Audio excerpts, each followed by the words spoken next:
Hello everybody, it's Myiana back again with another video. How are you guys doing today? It has been a long time. Let's start by saying Happy New Year to everyone. Today is January 2nd. Yeah, sorry if I'm out of breath. I just got done running up the stairs. I know this is a new look for you guys. And as you actually also can see, I actually dyed my hair gingerish, pinkish. Yeah, it's kind of messed up right now. I've had it in for like the beginning of December. Yeah, as you guys know, it's been a lot of things that's been happening. I recently started college. I am not going into my second semester of freshman year of college. If you guys do not know, if you're new to my life, I am in criminal justice for FBI law enforcement. Thank you. Save the applause, guys. Yeah, just a little bit about me. My name is Myiana. I'm from Detroit. I'm from Detroit. I have two brothers. Don't know my dad, not really in his life. I know my mom, but I'm not in her life at the moment either. Me and my brothers, me and my brother was sent to foster care. My other brother is with his dad at the moment. Me and my brother split up back in 2015, I think. We split up in 2015 because of the fact that I was a little older than him. A lot of people don't like older foster kids. So it's kind of like, he was younger, I was older, so we couldn't be together really like a lot. So we had to split up. I've jumped around many places: Pontiac, Walt Lake, Trenton. I've been through 12 foster homes, and I've been through 4 social workers. And guys, I'm gonna be honest, it wasn't always me. It was just the fact that like I was in there so long. It was like I've been through like 3 agencies, and like not all of it was me, but it was like some of it. I've been in there so long, and a lot of people retire. It was, yeah. Enough about that though. Yeah, I've been through 12 foster homes. Right now, I'm on my 12th one, but I've been here now for about going on 5 years. I finished high school. I got my diploma. Yeah, so it's been a real ride. I would say that it has been difficult, and it has been, I've had some difficult times, some sad times, some joyful times.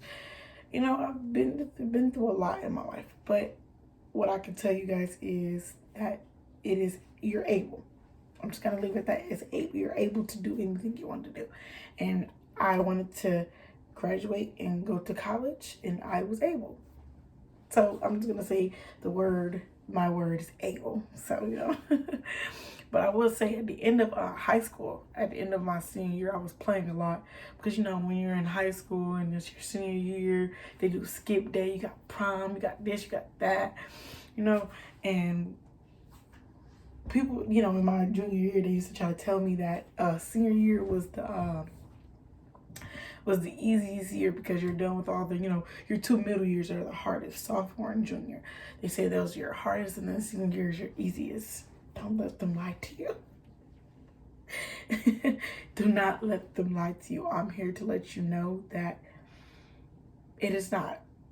It is not the easiest. It's definitely one of the hardest years because, number one, you have to make sure you're applying to colleges.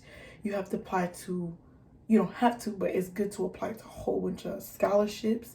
You have to do your FAFSA, get your financial aid in order. You have to do a lot of things. And for me, finally getting with a family that I can be a normal teenager is kind of like, oh, since I'm finally able to be a normal teenager, let me go ahead and get a jump start at it just in case that moment of joy gets taken away. you know. So I was, in my senior year, I wasn't feeling my FAFSA when I was supposed to. I actually got it done. I did get it done though. I got my FAFSA done because they said that was the most important. So I did get that done, but I did not fill out not one scholarship. Not one. And my foster parents was like, you be in school playing and you be in school doing this, you be in school doing that, but you don't do what you're supposed to be doing. And I was so offended by the fact that they were saying that, even though it was true. It was the fact that I was so predictable. It was the fact that she knew that I was not in school doing what I was supposed to do. But I didn't like the fact that she knew that, like, they don't do that, But yeah, I was not in school for my senior year doing what I was supposed to do. So at the end, we had like a little ceremony where everybody was getting presented, am I saying it right? Presented. Yeah, with a whole bunch of scholarships, and I didn't get to leave my chair not once. The only thing I won was best smile, So, and I don't even know how I won that. So, yeah. So I didn't really do what I was supposed to do in my senior year. But I was able to find someone to help me. I'm a part of this program called Reach that helps me. The lady helps me with everything. She helped me get classes. She helped me with my financial aid. They also are the lady took me shopping for Christmas, and I got me a pair of boots and a coat. They also are gonna help me get a car. That's once I finally take my driver's ed. I am 20 with no driver's license. We're not gonna get into that right now though. But yeah, the program is they're very helpful, and they help a lot of foster kids, a lot of exchange students, a lot of people who's just gonna be here for the, because I'm actually in a 2-year college at the moment. I did get accepted into another college, but like I said, I didn't do what I was supposed to do with scholarships, and I'm very bad at saving money. And yes, so I didn't get to go to the college of my choice that I was accepted into, but I was able to make it into a college, which was my big concern, since I didn't really do much at the end of my senior year like I was supposed to.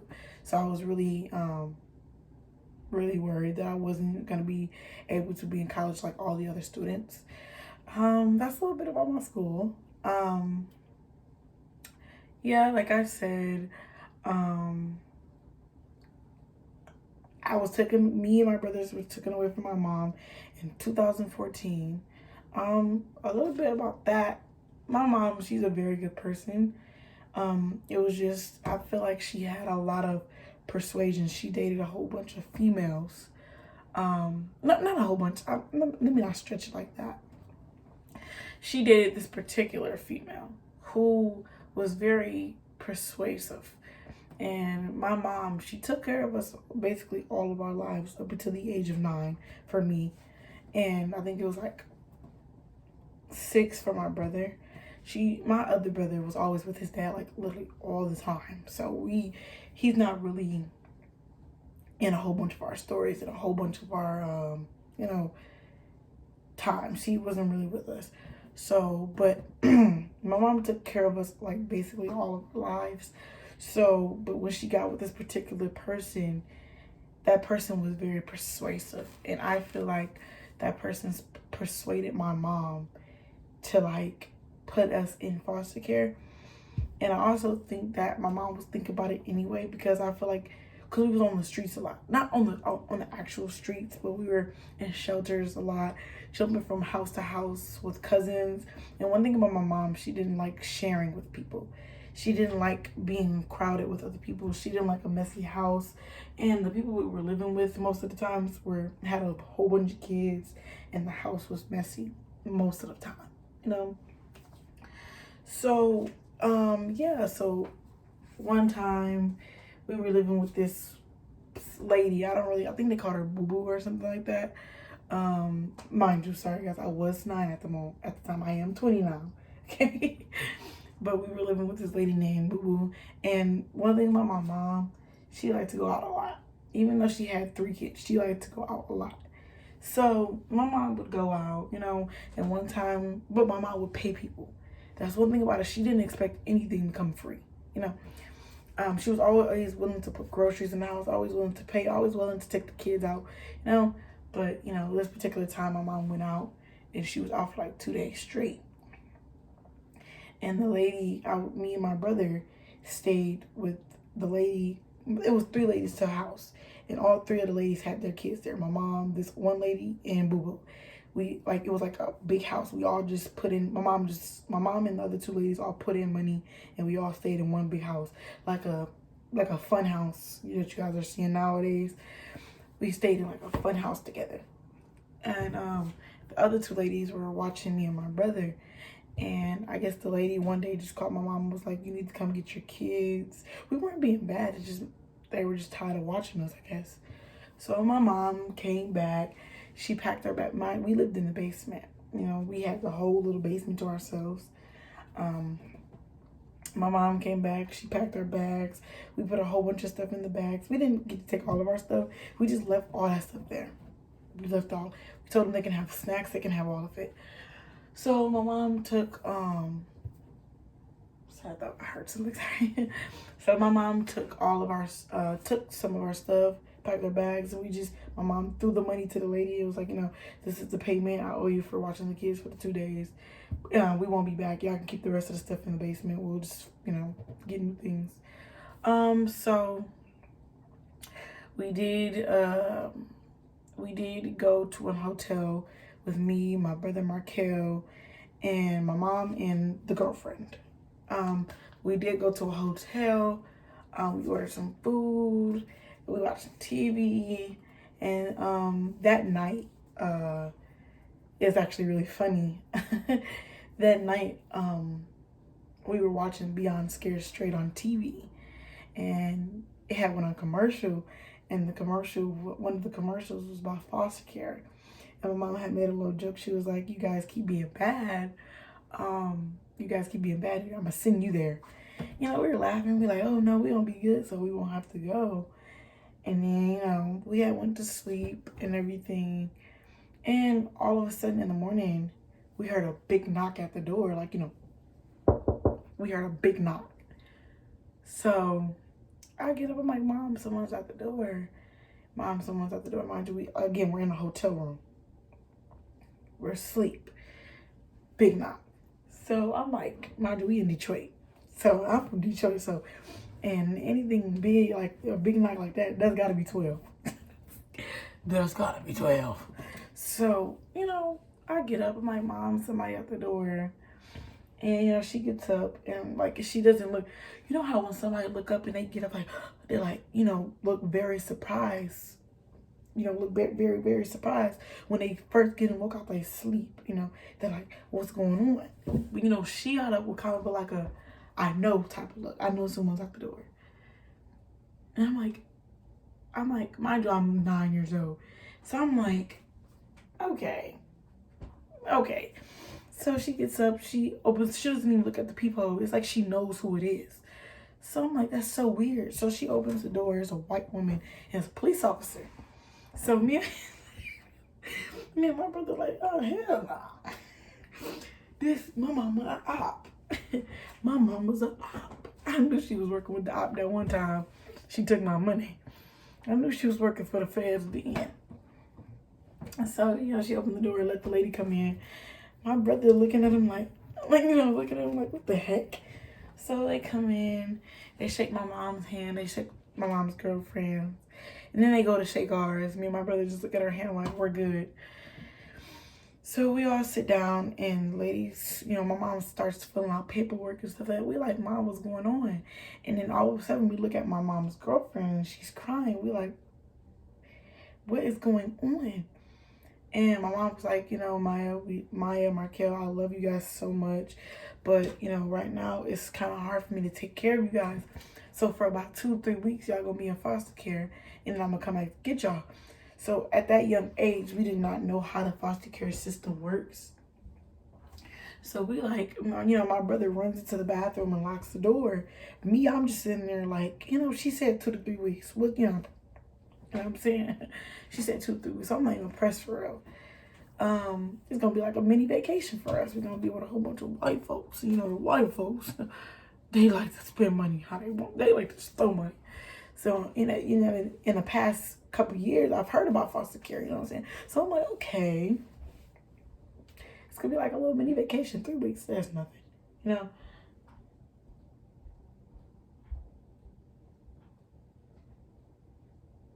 Oh my bad, I thought I heard something. But I'm like, yeah, it's gonna be like a mini vacation. But my brother, like, he had real attachment issues to my mom. He was very attached to her. I mean, as any kid should be. So, the lady tried to talk to Markel, tried to get him out the bathroom. It wouldn't budge. Then my mom talked to him for a little bit. It wouldn't budge. Then the police officer talked to him for a little bit. Then eventually he came out the bathroom. And I think the worst experience me and my brother, really had was like they put us in the back of a police car, and I'm like, we black people from Detroit, and you put us in the back of a police car, we like, this is, I don't know what this is, but like we felt like we were caged animals, and before they put us back there, my mom and her girlfriend gave us a big hug, and the girl Mo just kept crying. And I'm like, well, y'all crying like y'all never gonna see us again. Y'all crying like we ain't gonna be back with y'all in 3 weeks. She was on to something.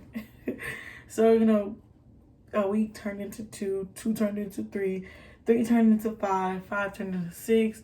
Then 1 year, 2 years, 3 years, then 4. It just, So after the first month, I had really grasped the idea that we were not going with our mother. I mean, I really grasped that.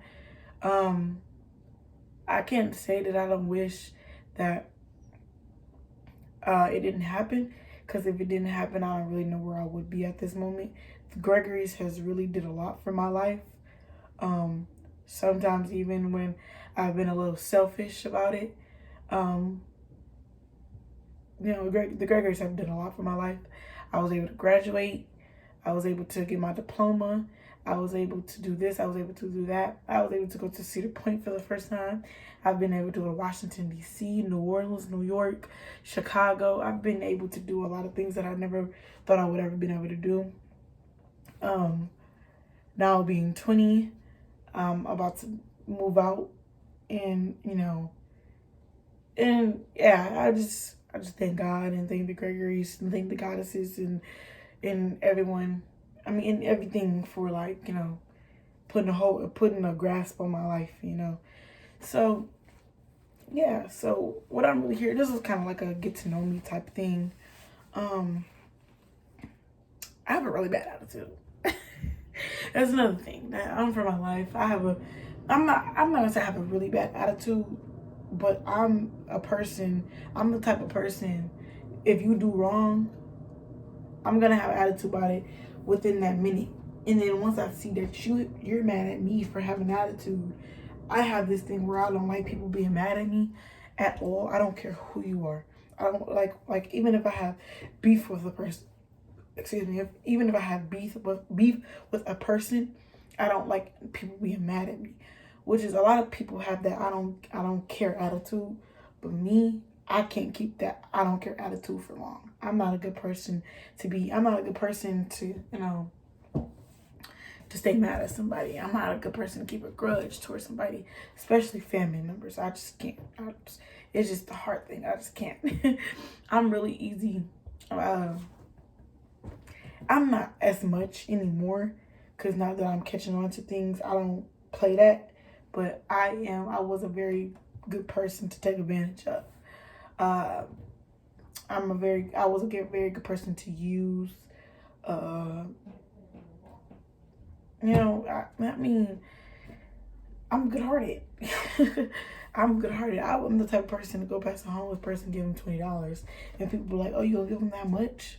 God's gonna bless me and give it back to me anyway, you know. So that's how I look at everything. And my nana be like, "Okay, I understand that, but you just can't go around just giving people just a whole 20, and that was your last 20." No, I'm that type of person. Um, that's really that's really it about me. I don't really have depression. I'm not a depressed person. I'm a very joyful person. I um I do get anxiety though. I do have real bad anxiety. Um I don't have any type of depression though. I don't have any type of suicidal thoughts. I used to. And that's when I used to feel like I used to seek for attention. But I never had suicidal thoughts. Um But for the people who do have suicidal thoughts, I am here to tell you that there's somebody always there. And there's no reason for you to take your own life. Not only is God there, not only is He there to seek you, and not only is He, how what am I just trying to say? Not only is He there to tell you that it's okay, there's other people also there to tell you it's okay. You might feel like there's no one there for you, but I promise you there is someone there. There is always someone there for you in your need of, if you're in your need, in your time of need. There you go. Able. There's always able help. There's always somebody that's able to help you. That's why I said that word able is always, He's able. You better know something. um, like I said, but yeah. Other than that, like I said, my name is Myiana. This is my first video. I am so excited. I have a lot of goals for the year of 2023. My driver's license, working on my weight, working on how much I eat. Yeah, working on how much I eat. I want to do this kind of thing where like I disappear for a long time, come back and looking fabulous. But I know that's not gonna happen. But I do plan on 2023 getting my license, watching my weight, watching the way I eat. I do want to try to do the vegan thing. I don't eat pork. I occasionally eat beef. I can't lie. I occasionally do eat beef. I'm in love with chicken. I don't eat a lot of sweets. I don't eat sweets at all, for real. Um, yeah. So, yeah, that's really me. I'm not gonna get into relationships right now. I just got out of one. Really not trying to. I'm really not trying to. I'm not gonna say I'm not trying to get into one because I do want a relationship. It's just that I seek love in all the different and wrong places. Some love comes easier to different people. My nana told me that I should just let God find my love, and I'm a very impatient person. God might not come when you want to, but He's always on time. That's what my family lives by. Yeah, but I'm very excited for this journey I plan on getting on. Like I said, my goals, license, weight. I want to move out either this year or the beginning of the next. I do turn 21 this year. Yeah, I have a lot of things that I plan on doing this year, and I plan on getting my brothers, both of them, and letting them come live with me. That's why I said I really need to, do what I need to do. I don't plan on staying in Michigan long. I'm probably gonna stay here in Michigan after I move out. Probably gonna stay here in Michigan maybe a year or two, and I do plan on either moving to a couple different places I got in my head. Yeah, it's a couple different places I got in my head. But yeah, I really look forward to doing this YouTube thing and sticking to it. And I'm gonna repost. I'm gonna do a lot of things. I'm gonna do get a new camera, but in order to do that, I have to learn how to save. And right now, at this moment, I am trying to get into a job. I'm trying to get a job that's like more of an adult type of job. I'm actually just applied to work at St. Joe's Hospital. Sorry if I'm stuttering a lot. I'm not socially awkward. Just sometimes my brain works faster than my mouth. So yeah. So I am trying to work at the hospital right now for patient care attendant, which is I just sit there and watch the patients, make sure they don't try to commit suicide, make sure they don't try to pull their IVs out or anything. And if that do happens, I have to call the nurse. I don't have to do anything other than just sit and watch them. And, be friendly, which is I'm a very friendly person. At the moment, I am a waitress, so it's kind of like I deal with a lot of people. So yeah. So yeah, that's kind of like my goals for this year. Move out and etc. Yeah.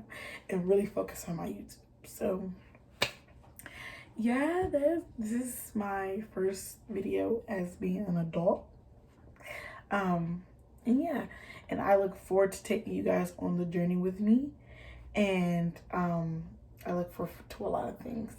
So yeah, it's been really nice talking to you guys. Peace and joy, and may God be. Bye, guys.